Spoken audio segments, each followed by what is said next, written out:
Welcome back to the Mike and Matt Show. It's been a minute since we sat down like this, just us, Mike, and a lot's changed over the past year. Deals, business, life. For me, oh my God, stepping into the investor seat on a luxury fix and flip in Florham Park. We spend every single day on the lending side seeing deals come across our desk, but this one's different, definitely.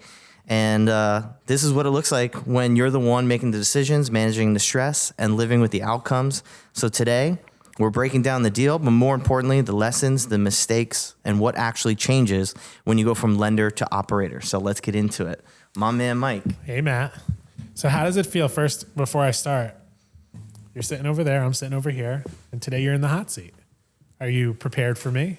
I'm excited. So I am usually not driving the show. I am here for the color commentary. But today I get to drill down on you. Yeah. This is going to be fun. All right. I'm looking forward to it. I'm really excited. I'm ready to go. Welcome back to the Mike and Matt Show. I'm your host, Mike Strasser. This is my co-host, Matt Weber, who's also today my guest on the Mike and Matt Show. Yeah. I just want to have everybody, we're back. It's been a little bit. Some things took some time. We had a great year. Yes, we had a very, very good year. But it was really busy.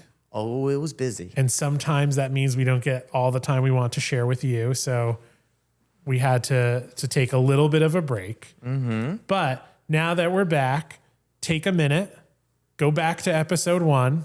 That way you can hear about what we're doing here, because I don't want to take too much time away from my guest. So go back, listen. You'll get a really great primer on the Mike and Matt Show.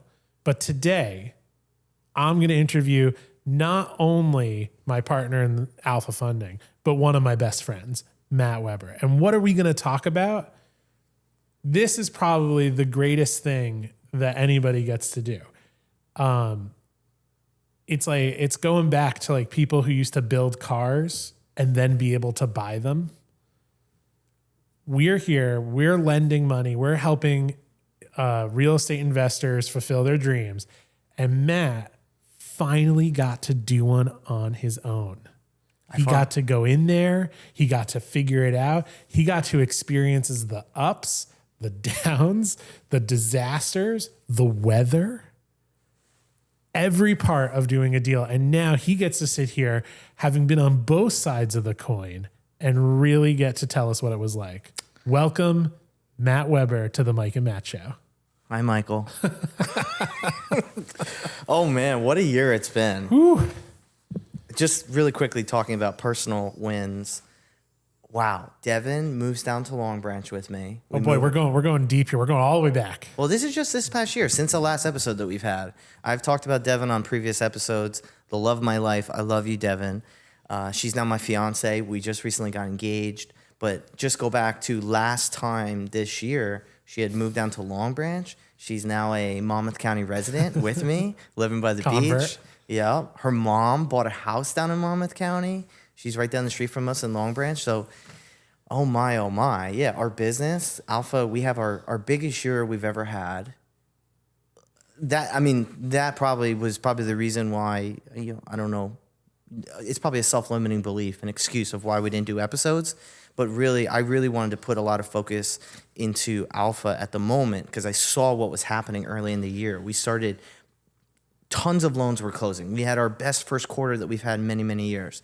And then the second quarter was our best second quarter that we've ever had. And I was just like, you know what? And Tony Robbins always says, where energy goes or where focus goes, energy flows. And we had an amazing year, but there was a lot of stuff going on recently. Let's just be honest. The pause was for dramatic effect. We paused the show. It's just for dramatic effect, so we can get right here. Yeah. And the reason why we're sitting down, the topic for today, I bought my first fix and flip. Yes, you did. Yeah. It was a dream. It's always been a dream of mine to do what our real estate investors do every day, which is they buy houses, they build them, they renovate them, they sell them. It's always been a dream of mine to be involved in real estate. So initially with Alpha Funding, that checked that box. I was in real estate. I was adjacent in whatever capacity on the lender side, which I'm very thankful that I got to start at Alpha as the lender because it's given me such a unique perspective now as the operator, as the investor. But for me, I always wanted to build a house, and it's always been a dream of mine. I always dreamed of that person that I got to share that experience with, which is Devin. And like, it's amazing how if you manifest it, it's important, one thing to manifest, but it's another thing, you have to do the things to make it happen. So I put that energy and I put that focus out there. I've wanted to do this for many, many years. Devin comes into my life recently. Devin's a designer. She's a contractor. She's a real estate investor. Jay is one of our borrowers at Alpha Funding. He's become a very close friend of mine. Chrissy, his wife, is a realtor. She finds the house. She's been wanting to always get Devin back into the game because Devin had a bad experience with a previous partner. And she even, like, we could talk about myself. Devin had this kind of hold up about getting back into real estate because she had a bad experience. And that's a real thing. And we're going to talk about this today. It's a real thing that people experience, that they go through these trials and tribulations. And some of them, it hurts so bad that they never want to do it again. And that was my fear with Devin. But we are back. And so let's slow it down a little. Let's take it back. Okay. We're going to talk about your deal. But you got to start at the beginning. So let's slow it down. How did we get here? How did we get this deal? Tell us where it is, the genesis of how you got to, all right, we're going to do this. Yeah, I won't go into too much detail, but basically Chrissy, she had been looking for off-market deals. She actually Who's Chrissy? Chrissy, Come on, you gotta give us the whole story. So Jay Rodriguez is a close friend of mine. He's a real estate investor. Christina is his wife. She's a realtor. And Christina has had she's been on a mission to find a house to get Devin back into the real estate investing game. And she had been scouring the MLS, looking for off-market opportunities. Devin gave her exact buy box. This is exactly what I want. And Christina would keep sending deals over day after day after day. And finally we found one. It was in Florham Park. It was actually a midstream construction deal. So another builder had bought the house, had started to do a lot of the work. In the current condition when we bought it, there was framing, foundation, roof, windows. A good portion of the plumbing was already in. And we bought it basically at that phase, which we could talk about risk. And going into the project at that phase, it was actually a win at the time. Like, we were maybe paying a little bit more than you would have paid if you were just going to buy like the house. And because the builder that had bought it, he had bought an old Cape. And his thing was he was going to keep a wall, do an attic level. He ended up over demoing the house. And Florham Park, they're really, really awesome to work with. So if you're in the Florham Park area, building department is amazing. But they had actually come, and during an inspection, after he submitted his plans for the attic level to do the force appreciation style that most investors do, they said, no, this is new construction. You basically have built a new house. You now need to resubmit plans, and then you can resume what you're doing. So he had already submitted plans, and anytime you're doing these additions or you're doing new construction, that planning piece, like going out and getting the architectural plans, getting the approvals, having the town to sign off on everything, that could be months, and we can talk about holding costs, and we probably will get to that in a minute. He had gotten it to a certain point, but I think for him, he wanted to get rid of it. We ended up taking the opportunity. We bought it as is, and that's basically what happened. We bought it for $1.2875, and then our budget was going to be roughly around $400. We were thinking, and then ARV right now, a house like that in Florham Park, ARV, you're looking at like a 2.4, 2.5. Initially, we were thinking it was going to be a 2.4. So we were just going to finish it out and then put it back on the market. So you bought it midstream. How long did you think it was going to take you to finish it? We were thinking like 9 to 10 months. 9 to 10 months. And how far in are we now? We bought it our first month was September. So September, October, November, December, January, February, March, April, May. That's going to be 8 months. No, 9 months. Do you feel like you'll have this done in 10? Oh, yeah. Oh, yeah? Yeah. Sold in 10. Yep. We have our open house in a week, and we're going to get a buyer right away. Better question. Sold and closed in 10? Possibly 10, maybe 11. Okay. I'm going to tell you right now, this thing is closing in less than 12 months. I'm bringing this up because this is going to be my through line. Nothing goes the way you think. That's, I feel like, was what you've learned. Yes. Nothing. But at the same time, it's important to bring good vibes. Good vibes, good structure, knowing what you're going to do, but the preparation for something or multiple things to not go the way you think they're going to go. So you bought it, you put this budget in, you thought it was going to take as much time as you did.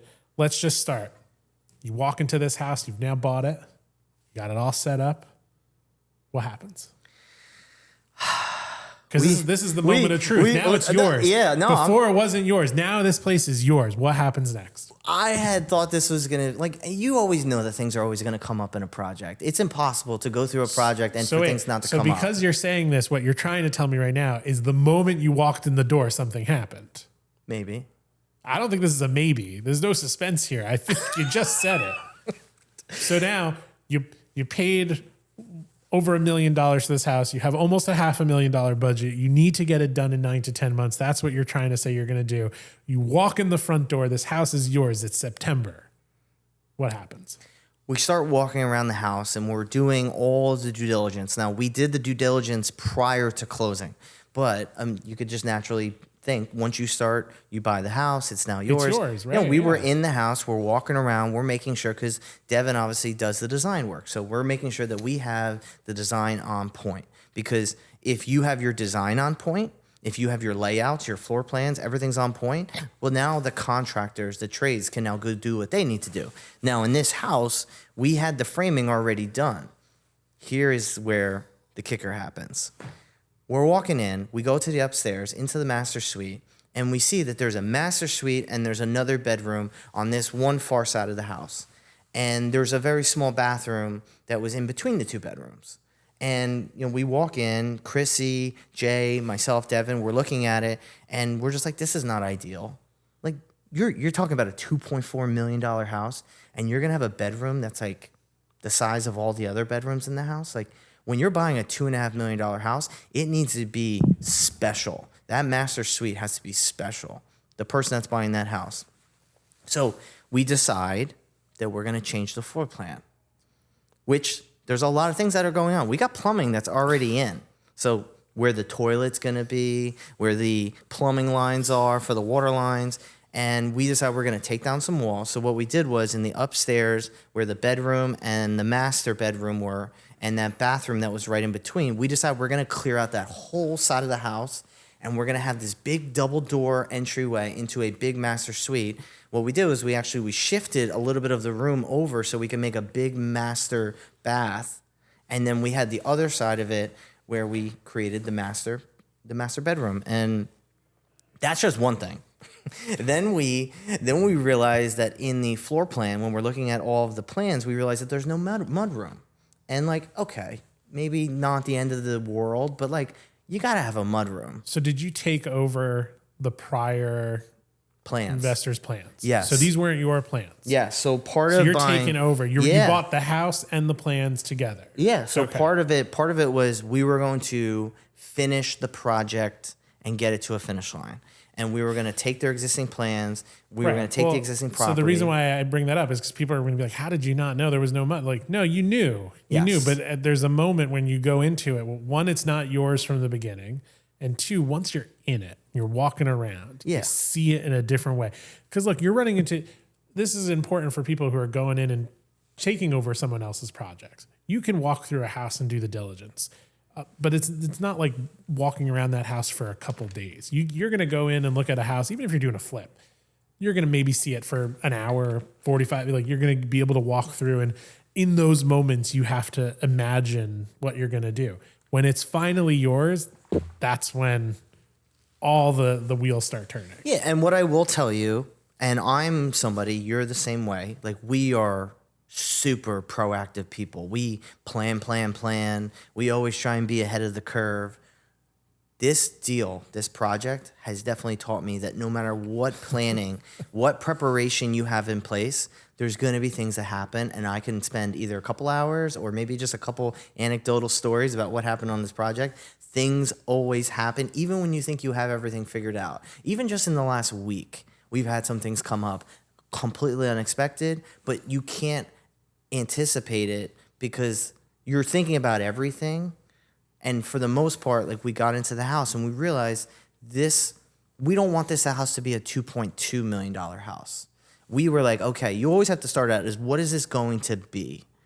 And we were like, this is going to be a $2.4 million house. We looked at some of the comps. We looked at some of the other houses that people have bought in Florham Park. You have to play to the town. You can't just create something and just hope that everyone's going to, like, you have to go off of some proof of concept. So we knew what most people wanted to buy in that town based on, because if you want the house to sell, you got to look at prior homes that have sold. And we saw that and we realized we needed to give them something special in the master. We needed to make sure that there was a mudroom.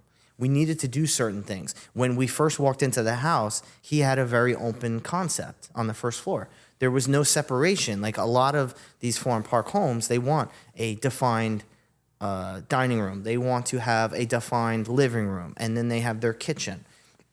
What we did was we kind of made the most of what we could with the footprint, and then we got to where we were. Now, it did cost us some money, so part of this project, things that came up were just, there were costs that we didn't anticipate. Well, let's start with that. So now, before all the things that you didn't anticipate, what'd you, don't give me full numbers. You can give me just kind of ideas of returns. Give me some percentages. What did you think you were going to make on this deal? Well, the project itself, like if you're an investor, most investors, you're looking at like a 70%, that 70% rule. Maybe you go to 75%, but you take your purchase price, you take your construction budget, and you want that to be less than 70% of the ARV. We had that. But as we went through the project, some of the numbers started to add up. Yeah, but day one, what did you think your ROI was going to be on this deal? You're going to do what you have your holding costs, you had your day one, before you walk in and you decide you have to change everything. What did you think you're going to make on this project? 10%, 15%, 20%? Yeah, I mean, when you have to take out your holding costs, you have to take out your closing costs. Net. What did you think you were going to walk away with? We were going to walk away with around $300,000, which I think comes out to like a little less than 15%. Okay. So day one, that's what you think. Now you've walked through the house. You've already walked into some trouble, right? And then, like you're saying, there was some other issues that came in along the way. The question then becomes, now that you know everything you know, right? I don't know how deep into the nitty gritty you want to get with everything that happened, but you've taken over someone else's project. You've gone in. Now you've had to rework it because there's just some fundamental things that have to be changed. You walk in saying, all right, we're going to make like 15% on this project. Do you feel today, now everything, you're settling the dust here, are you still going to make 15% on this project, more or less? Pretty close. Pretty close. So despite the setbacks, the difficulties, you're still going to come in right where you think you were planning to in the beginning. Yes, and part of that is in New Jersey, in the Northeast, we have such an appreciating market, and I know things have started to cool off a little bit, especially on the high-end luxury market. But even then, we were anticipating numbers at the 2.3, 2.4 range.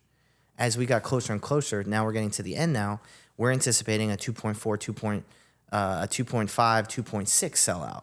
And because of that, it's kind of helped us out.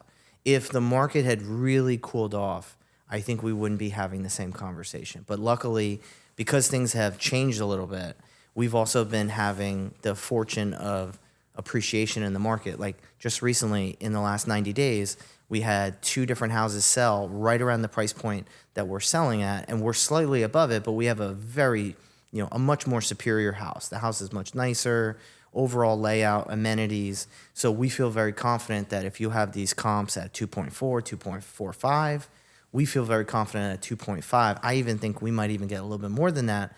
But as you always say, things can come up. And as I've learned through this project, even this week, things keep coming up. So as much as I want to keep believing that it's going to be okay, I think you have to almost, like in this, in business, in real estate investing, you have to at least, and it's not one of these like just blind hope, but you have to just go in, like you always talk to me about, like it just has to work. And if it doesn't, you're going to have to pivot, you're going to have to adjust, but it's got to work. My saying there is it's going to be all right because the alternative is for it not to be, and that's not an alternative. Yeah. So it's just got to be. It's just got to be. But things keep happening. Yeah. But the fact is that, you know, I used to tell this to borrowers all the time when I was looking at deal after deal that came into the office. It's going to go wrong. Nothing's going to work perfectly. Man plans, God laughs, right? No matter how buttoned up you think it is, you have to anticipate the left turns and the curveballs and the different pieces. You know, I thought throughout your project, one of the most interesting pieces, and I had spoken to Jay about it just before your engagement. For the last 5 years, we have had the most mild winters I have ever experienced living in New Jersey and New York area. There was actually, I think it was the first year of the pandemic. I think it was 2020. I think it was 72 degrees the day before Christmas. So we have just had the most mild winters. This winter, God decided to mess with you because this is the winter you're doing a project. 2 feet of snow. So Two times. 2 feet of snow multiple times. Jay's telling me he's plowing.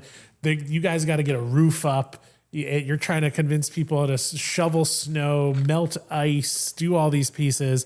And you know, man plans, God laughs. Like, you have to assume somewhere in this process something's going to turn, and it's going to make it more difficult. And if you can at least anticipate that when it does happen, you're a little less disappointed. Yes. And so I recently was at New Jersey Real Estate Social Network, NJ Resin, and I was talking in front of the group, and they were asking me questions about what makes a really good investor. Like, what are the qualities that we look for in a good investor from the lender side? And I think from my side now as the operator, as also being the lender, I've realized how important it is to be proactive, to be a problem solver, because it's always like, there's always going to be things, even when we have the plan, like God laughs at us, right? As soon as we have that plan, he just laughs. He goes, oh, I got something for you. And it's humbling, but at the same time though, you can't lose that faith. You can't lose that positive attitude. You got to it's solutions. You always talk about, we're always trying to find solutions to something you love. Is just finding solutions for things. For my next question, tell me, what was the hardest thing now that you went through in this project? I'm a pretty resilient guy, so most of it I would say is just I chalk it up to just it's a deal. I would say the hardest. What was the one thing? What was the one thing that happened in this project where you laid in bed at night and you're like, oh boy? It was when just things started to cost more than we anticipated.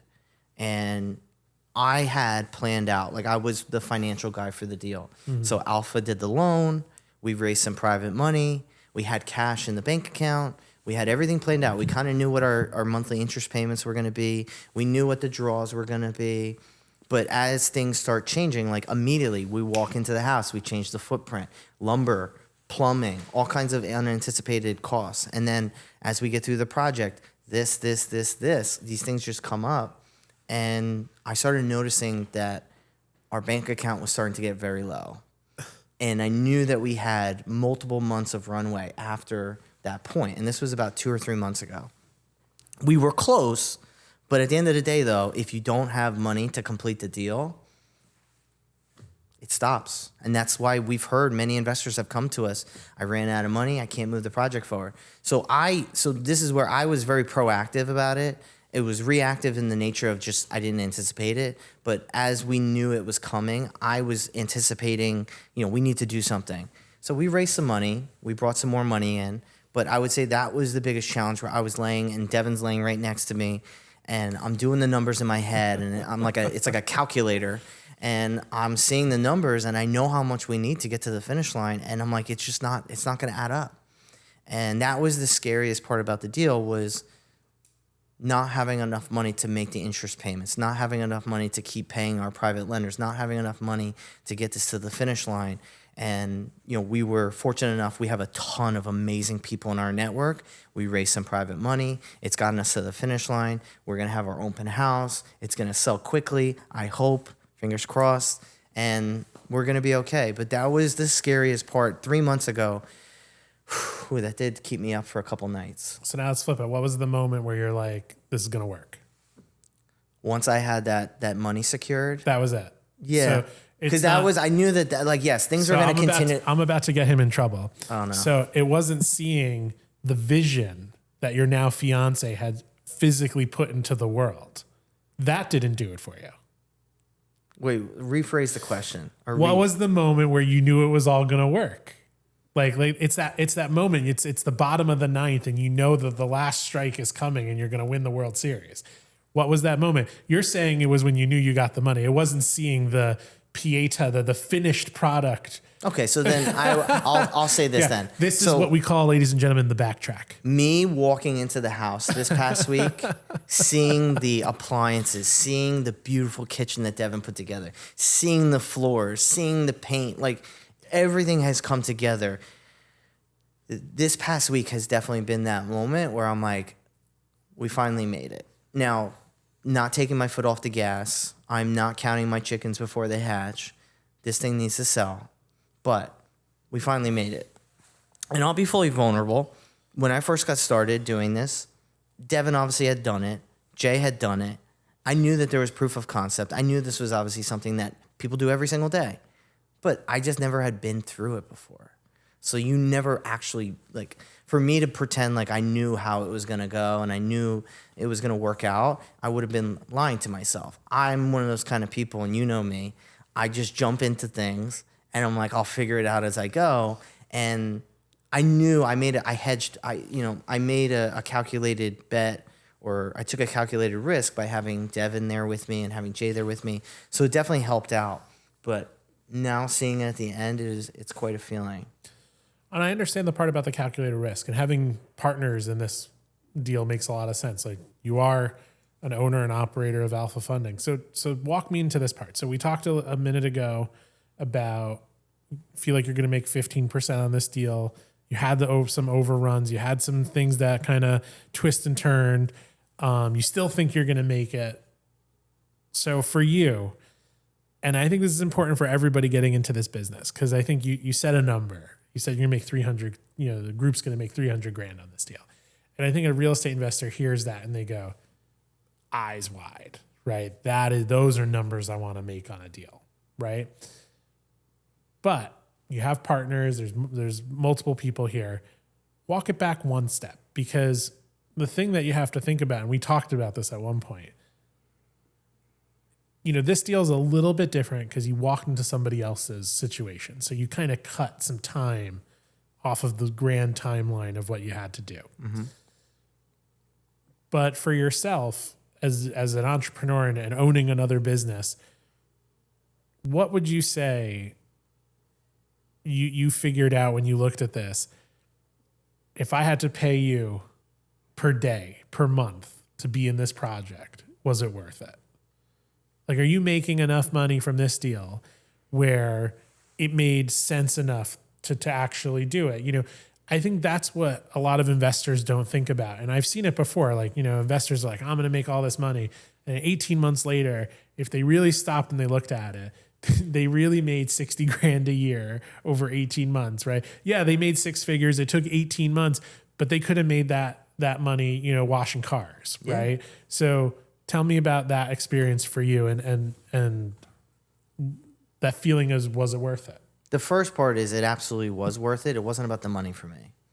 It's sure, been but, a dream. But it's part of it, right? It's been a dream of mine to always do this. The money part of it, you have to always do your numbers. And I think sometimes you just look at the end result and you're like, I'm making this profit. One, people don't actually do the real numbers. They do the purchase price, budget, ARV, this is my profit. Maybe they take out a couple closing costs and some interest payments, and they think that's their profit. It's not. You also, what you said, and I think it's really impactful, it's really important to understand, if it's going to take you 6 months, 12 months, a year, 2 years, understand that you have to take that profit, divide that over all of that time when you could have been doing something else. You also have to pay taxes, right? You have capital gains. So I know that once we close out on this house, we're going to have capital gains that we're going to have to pay. We're going to have to pay Uncle Sam. Tax season just passed. And understand that, is this the best use of your time? For me, it absolutely was worth it because it was serving a purpose. You know, Devin and I both, it had deeper meaning. Devin wanted to get back into it. I wanted to always do this. It was always my dream to do it with someone like Devin, so I could, you know, start doing this maybe on the side, maybe once a year, maybe twice a year. And it was absolutely worth it. But you have to understand, it's not just the check that you make, because you got to understand the cost of getting that check at the end of the day. Once it closes, once you sell the house and you walk away from it, what was the cost? And did what you made outweigh what the cost was? And I think that's really important for investors to understand. So now let me ask you, so you're feeling good, all these pieces come together. I don't want to say I'm feeling too good. You're feeling good. Let's be honest. But now this is the moment for retrospection, right? You're gonna sell it. It's at some, you know, hopefully in the very near future. The project, for the most part, all the major things you're going through, you got to sweep it up and make it, you know, beautiful for pictures. Now you get some time to really like sit back, right? The in the trench work is finished. This is the fun part where hindsight is 20/20, and you get to look backwards and figure out all the things that you would do different, and then realize that you probably won't get to do them all that different in the future because of all the curveballs. But if you had to right now, what would you say are the top 3 things you would do differently on your next project if you got to go into it? And I think your perspective is interesting because we are lenders, and now you've experienced firsthand doing this project, and not only experienced it firsthand doing this project, but with experienced operators, right? Like, you're a first timer. They are not first timers. So you get to come into this and say, hey, I had this experience doing this for the first time. I have this experience as the lender. If I actually think these 3 things that you're going to say might be some of the most important things someone listening to this podcast could hear, because the perspective and the understanding is very different than most people we're going to talk to. What are the 3 things you do differently next time? I know right away I have 2. Okay. So I'll start off with the 1, and this is me putting on my lender hat, my Matt financial hat. Going into another project, I would account for everything. And I'm not saying I didn't account for everything, but I mean, you learn. And I think every real investor that's consistently out there, there's always something that you take away from every project. And for me, it would be some of these little small minor costs that you got to make sure that you over plan for everything. And one thing that I think is a really good takeaway is build in a contingency. Use your contingency in your budget. Like, there's a line item in your budget when you submit to Alpha Funding. You have to fill out all your line items. I don't think most people realize that you can fill out a contingency number. Like, what happens if you're over by 10%? What if you're over by 5%? What if you're, one thing like your lumber costs go from $80,000 to $100,000?